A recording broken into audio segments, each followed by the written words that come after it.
I never meant to end up in Coldwater. I didn't even know the place existed until the day my car blew a timing belt somewhere along Route 19, about 30 miles south of anything you could reasonably call a town.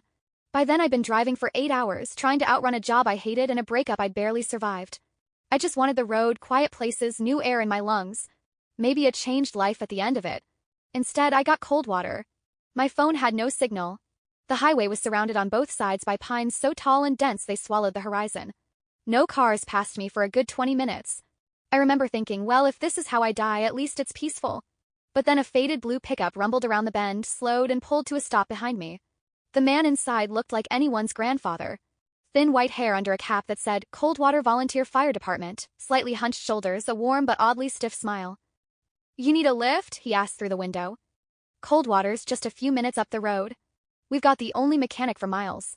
I didn't have much choice. He cleared some fishing gear off the passenger seat and waved me in. I grabbed my backpack, locked the car, which felt pointless, and hopped in. "I'm Earl," he said as we drove. I told him my name. He nodded like he was tucking it away somewhere important. "Coldwater's a quiet place," he said. "Good folks. They'll help you out." Something about the way he said they instead of we struck me as odd, but I brushed it off. After maybe 5 minutes, the trees thinned and the road curved into a valley. Coldwater sat in the middle of it like it had been dropped there by accident. 20 or so buildings, a diner, a small grocery, a gas station with one pump, and a mechanic's garage with an old Coca-Cola sign half rusted away. One thing stuck out immediately: no cars. None on the street, none in driveways, none parked in front of the diner. Just Earl's truck and the mechanic's tow truck. "Where is everyone?" I asked. Earl's smile didn't change. "At work." "What, all of them?" "Good folks," he repeated. He dropped me at the mechanic's garage. "You take care now," he said, and drove off before I could even thank him properly. The mechanic, a man in his early 30s with the broad shoulders and thick beard of someone who worked with his hands, stepped out wiping grease on a rag. His name patch read Ben. "Trouble on the highway?" he asked. "Timing belt, I think." "Well, ain't that a pain?" He nodded toward the diner across the street. "Get yourself something to eat. I'll tow it in." I hesitated. "You don't need my key?" His smile widened slightly in a way that felt wrong. "I'll manage." I figured maybe he had tools or tricks I didn't know about. I'd been driving 15 years, but mechanics always seemed like wizards who knew how to talk to metal. I crossed the street. The diner sign said Judy's Place, and it looked like it hadn't been updated since the 1970s. Inside, a bell jingled overhead. The room was clean, cheerful even, but empty. Completely empty. No customers. No staff. "Hello?" I called. A woman bustled out from the kitchen. Late 50s maybe, curly hair, smile lines around her mouth. Her apron said Judy, of course. "Well, hey there, stranger," she said. "Sit anywhere. Coffee's hot." She brought me a cup before I even ordered, then leaned on the counter. "We don't get many travelers." "What brings you in?" I explained the car trouble. "Oh, Ben's the best. He'll take care of you." "Yeah, that's what Earl said." Her face didn't change, but something like a ripple went through her expression, so fast I wasn't sure I'd seen it. "Earl brought you?" she asked lightly. "Yeah." "Huh." She stirred sugar into my coffee even though I hadn't asked for any. "Well, you're in good hands now." I wanted to ask what she meant, but the question died on my tongue. I ate a grilled cheese and fries. She refused payment. "Ben will add it to your bill," she said with a wink. I didn't love that, but let it go. When I walked back outside, everything felt quiet. Like Coldwater wasn't a town but a soundstage that had powered down between takes. Ben was waiting by the tow truck. "Got your car," he said. "Definitely a timing belt. I can replace it, but parts gotta come from Wexler. Closest city." "How long will that take?"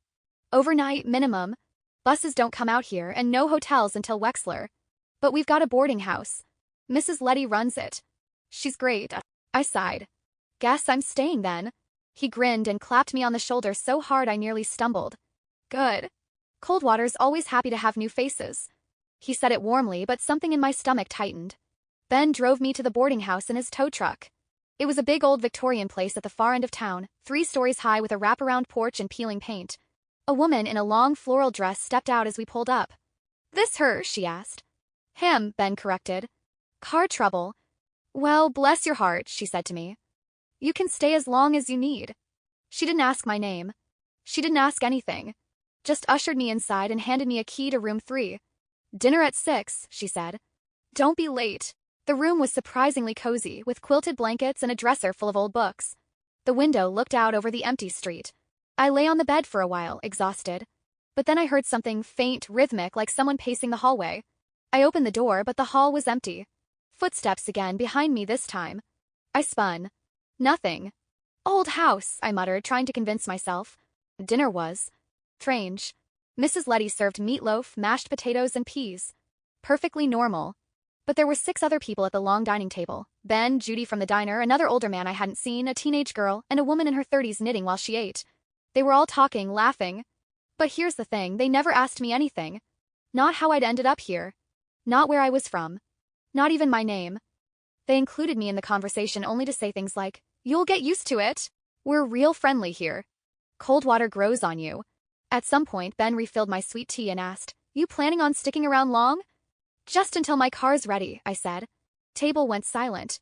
Everyone looked at me at once. Not angry. Not surprised. Just, till. Then Judy laughed, forced and too loud. "Well, sure. Of course." Everyone resumed talking, but it felt wrong now. Like a loop that had been interrupted and restarted. After dinner, I excused myself and went to my room. I locked the door. I'm not usually paranoid, but something felt wrong enough that I needed the barrier. I tried to get some sleep. The house creaked and groaned like any old building would, but around 1 a.m., I heard it again, footsteps. Soft, slow, deliberate. Stopping outside my door. I held my breath. The doorknob rattled. Once. Then again. Then slowly, quietly it turned. The lock held. Whoever it was didn't knock. Didn't speak. Just waited there. I stepped closer, peering through the peephole. I expected an eye staring back at me, or maybe nothing at all. But what I saw was somehow worse. The hallway was empty. The knob stopped moving. The footsteps receded. And then, silence. I barely slept. In the morning, I headed to the mechanic's garage. Ben wasn't there. Place was locked. Tow truck was still parked outside. A man sweeping outside the grocery store waved at me. "Lookin' for Ben?" "Yeah." "You seen him?" "Nope." "Try Judy's." I walked to the diner. Empty again. Lights on, coffee brewing, no Judy. This was beyond weird. Felt intentional. Like the whole town had rehearsed being normal for my benefit yesterday and now didn't care anymore. I tried calling a tow service from my phone. No signal. Tried the payphone outside. Dead line. The grocery man was still sweeping when I walked past again. "You need something?" he asked. "Can I borrow a car?"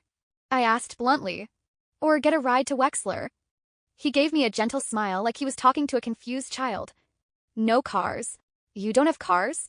"No one does." "But Ben has a tow truck." He shrugged. "That's Ben." "That doesn't answer my question." "Didn't say it would." He resumed sweeping. I walked the length of Coldwater twice, looking for Earl, the only person who seemed remotely normal, but he was nowhere. By noon, my frustration turned into anger and then into fear. Real fear. Like something was circling me that I couldn't see. When I got back to the boarding house, my room door was open. Letty was inside, making the bed. "You shouldn't go leaving your door unlocked," she said. "I locked it." She straightened the pillow. "Sometimes locks don't mean much in old places."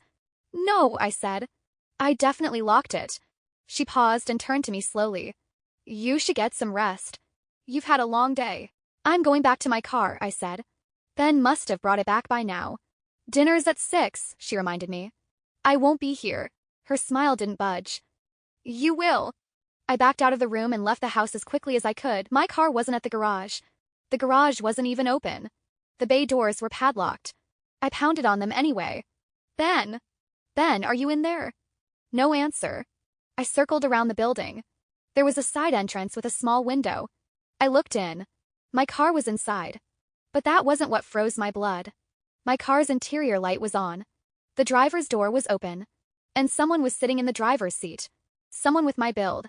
Wearing my clothes. Except I was staring at them from outside. I stumbled back, heart slamming against my ribs. Person in the seat slowly turned their head toward me. I ran. I didn't think. Didn't plan. Just ran. I sprinted down the main street, lungs burning. Town stayed empty, silent, watching.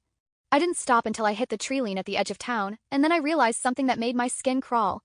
The road I'd come in on? The one Earl had driven me down? It wasn't there. Just pines. Endless, impenetrable pines. I tried pushing through them, branches clawing at my clothes, but they grew thicker the deeper I went, until I couldn't force my way forward anymore. When I turned back, the town seemed closer. Like it had crept toward me. I walked back to the street, shaking. Someone was waiting there. Earl. His hands were in his pockets. His smile wasn't warm anymore. You weren't supposed to see him yet, he said. I'm leaving, I said, voice shaking. You can't. Why not? He stepped forward and placed a hand on my shoulder. His grip was light but unbreakable. Coldwater doesn't let people leave until we're ready for them. Good folks, he said. I yanked away and ran again. Not toward the trees, not toward the garage, toward the only building I hadn't checked, the church. It was small, steeple crooked, doors slightly ajar. I pushed inside. And found everyone there. Every person I had seen in Coldwater. Standing perfectly still. Facing the altar. On the altar lay something heavy under a sheet. The moment I entered, all heads turned toward me at once. Not angry. Not surprised. Just watching. Ben stepped forward. You weren't supposed to wander. What is going on? I whispered. Judy spoke next. Coldwater's a home. But homes need order. The knitting woman I'd seen at dinner added, we don't stay the same forever. The teenage girl, we need new faces.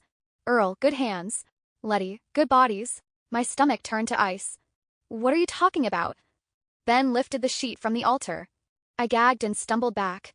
Lying there was me. Or a version of me. Pale. Lifeless. Eyes closed. Identical in every way except for a few scars I didn't have. A few freckles missing. A slightly different haircut. What is that? I stammered. An old one, Judy said simply. We keep them until we're done. Coldwater doesn't have many resources. We reuse what we can. Letty smiled. And we needed a new you. Teenage girl stepped closer, tilting her head as if studying me. That one lasted 10 years. Pretty good run. My voice cracked.